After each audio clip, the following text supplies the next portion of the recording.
Welcome to Kiffin's Keep, an intellectual resource for the pillar and buttress of the truth, which is the church. This is a project at the London Lyceum, which is all about serious thinking for a serious church. I'm George Stefaniak, host of Kiffin's Keep and president of the London Lyceum. And as always, I'm excited to be here with you all today. In today's episode, I'm going to be covering a couple of recommended resources in philosophy in general. So I'm going to cover philosophy simpliciter. We're going to cover metaphysics, epistemology, moral theory, philosophy of mind, logic, and we'll see where else we go.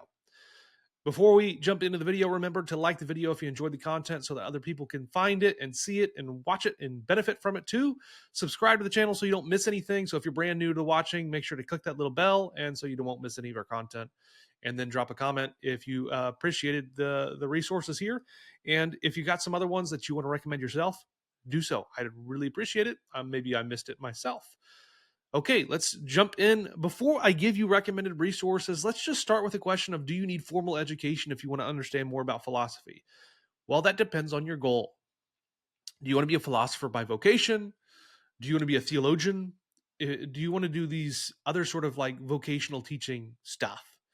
If yes, then the answer is naturally yes. If no, then maybe not. Maybe it would be beneficial to you, maybe it wouldn't. I mean, I think it's beneficial to everybody. But do you really need it to get what you absolutely need for your life? If you're a plumber and you just want to understand some more things, I think there's a lot of great resources online that you can really use and engage, and you can read a lot of books and you can make it pretty far without having some sort of formal education. And maybe after you've done all that, then you can decide, okay, I want to take a class here and there. Now, if you want to take a class, is it really important to do it online or in person? I've done a video about whether online education is a good idea or not. Typically, I want to say you should go for in-person as much as possible. Online, sure, that's going to give you lectures and it's going to give you an accountability. But I mean, you can find all these lectures everywhere and you just need to be committed, period. And then online is going to lack that guided tutor and it's going to lack a community of thinkers, which you really need that in-person for. So resources, if you want to get started and say, where do I go first? Let's say one philosophy in general introduction is this. This is a nice little Christian introduction to philosophy from Jamie Dew and Paul Gould. Covers the main topics, does so in a very manageable way. And yes, I'm a Christian, so I'm recommending some Christian resources. If you're not a Christian watching this, get over it. I promise I'm nice. But yeah, you should read that book. Now, as far as let's start with metaphysics goes, my favorite metaphysics resource. And so if you're listening to this on podcast, sorry you can't see these, but I'm showing them in the video. This book by Tim Pickavance and Rob Coons, The Metaphysics, The Fundamentals, is actually really, really nice. I think it's the best short little intro. They have a huge, massive, like 1,000-page Atlas of Reality book you can get to. But this is a nice start for metaphysics to get you your bearings on what's actually going on in the contemporary landscape.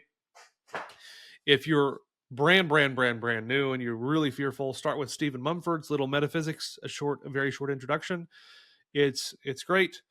I've got a lot of metaphysics resources, introductions. Michael Lux and Thomas Crisp, their book is very good as well. I mean, there's so many. Anna Marmodoro has a metaphysics introduction that's great. If you're really serious, then you need to get Robert Pasnow's Metaphysical Themes. This is huge and dense and difficult, but well worth the payoff. And finally, another great introduction to metaphysics is this one, the Rutledge Companion to Metaphysics.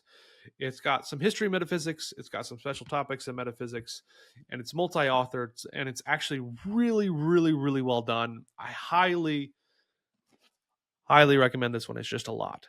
So, know what you're getting into. It's like 1,000 pages or something. I guess I could tell you how many pages. 600. I lied. And I just did a video recently about not lying. So, but I didn't know that was true. So I guess then that's not lying. Okay, so those are my metaphysics. Oh, What is Reality by Ross Inman. That just came out. I've got a PDF of it that I've read, and I just found it fantastic. Great introduction, especially for Christians. Oh, nice PhD supervisor Nick Effingham has an introduction to ontology, which is really nice and good too. Okay, Epistemology. Again, here, this is a very nice, simple, easy, accessible lay of the land. How do we know? Jamie Dew, Mark Foreman. start there if you don't know anything. This one is a little bit more intense, Lawrence Bonjour's Epistemology, but I really valued that and found it very, very valuable and helpful. So I tend to recommend it to a lot of people.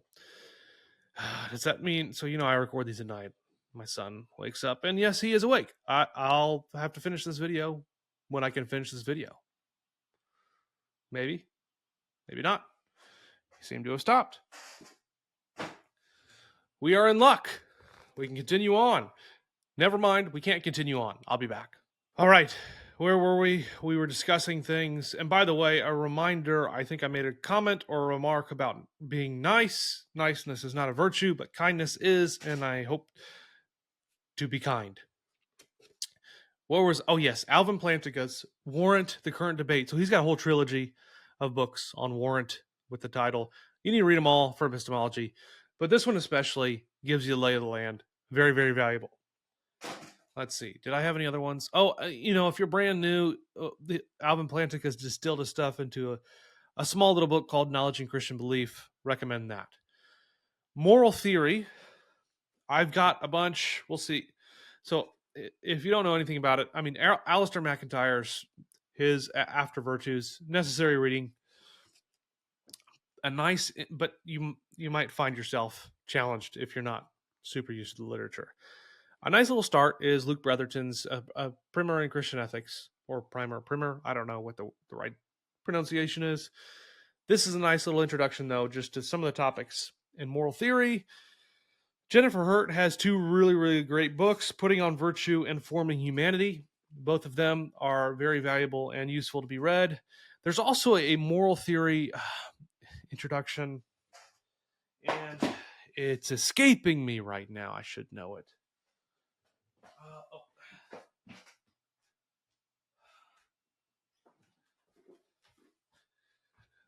I've got it right here. It is Mark Timmons. Also a valuable resource for thinking about moral theory related things and ethic-y stuff. So I think of ethics, like I don't usually use that term. I usually use sort of moral philosophy or moral theology. Philosophy of mind, also a great field. A lot of resources here. An introduction to theological anthropology. Joshua Ferris, nice introduction to the lay of the land. And as a reminder, I'm probably going really fast on these. You'll have to pause. But I've got links in the show description or whatever, so you can make sure to get a copy of these things and click and check them out yourself. Look at the table of contents, that sort of stuff. This one's awesome. Jason Eberl. This might be my favorite one, actually, the Nature of Human Persons, because he does a lot of really cool stuff in here. It's metaphysics and bioethics, but man, the first half, just sort of explaining the views, is awesome. Worth the price of the book. It is expensive. I'm sorry. Other introductions, John Heil, Philosophy of Mind, pretty good. I actually really like this one. Mind, A Brief Introduction by John Searle, is probably one of the first ones that I read. Didn't understand a lot of it at the beginning, but it was really helpful to get the lay of the land. And actually, here's a really nice volume. It's the Blackwell Companion to Substance Dualism. It says it's to substance dualism, but it's got like contrary chapters back and forth on pretty much everything. So it's actually a super valuable resource to cover a lot of stuff. So highly, highly recommend that. And finally, for logic, I mean, logic's hard. And it just is. I mean, you've got books like Travis Dickinson's Logic in the Way of Jesus. That's going to give you sort of like a really basic lay of the land, but it's not going to engage a lot of the more important stuff. That might be Introduction to Logic by Harry Gensler. That's the one I usually recommend to people to help you get through some of the more difficult stuff. But even then, you really just need to have a teacher for it. Logic is hard. It just is. I mean, you can read as many books as you want, and you're still going to make mistakes. You just got to have a teacher for a lot of that stuff. So hopefully these are some useful resources. I mean, obviously I could go more into other areas of philosophy of gender, philosophy of politics, all the political philosophy, whatever. There's lots of subdisciplines of philosophy that I could talk about and give resources to. But these are the main, like, broad pillar categories: metaphysics, epistemology, moral theory, philosophy of mind, logic, that I think of as far as that are making up sort of like the bread and butter of what you're doing in philosophy. So if you're brand new to philosophy, if you want more resources, these are some of the things that I'd recommend. If you're watching this before mid-October of 2024, then there's the London Lyceum is doing a reading group on Ross Hinman's What is Reality, and you should join that. You can go find it on our website, thelondonlyceum.com. You can go find a little tab, resources, reading groups, and join. Make sure to join. I mean, you can't find resources like that anywhere else, where you have a guided reading group with a tutor who's going to help you understand the material and engage the topic and give you additional readings, all that kind of stuff. Great opportunity. And we're going to regularly do those sort of things. So just even if you're watching this later on, whenever that is, go check out our reading group page. Maybe you'll find something that's valuable there for you that you want to join, and be happy to have you. So hopefully this is useful. This is pretty real. I mean, this is a super vast overview of some important resources in philosophy. If you say, you know what, Jordan, I want you to do more in-depth reviews on some of these books, or to do more of a recommendations on various specific topics, do tell me. I'd be happy to do that in the future for some episodes. I don't want this to be the only thing that I do, but I like to create some of these evergreen resources that you can just share with other people and say, like, where do I go? Well, here's some resources. Go click this and then find them.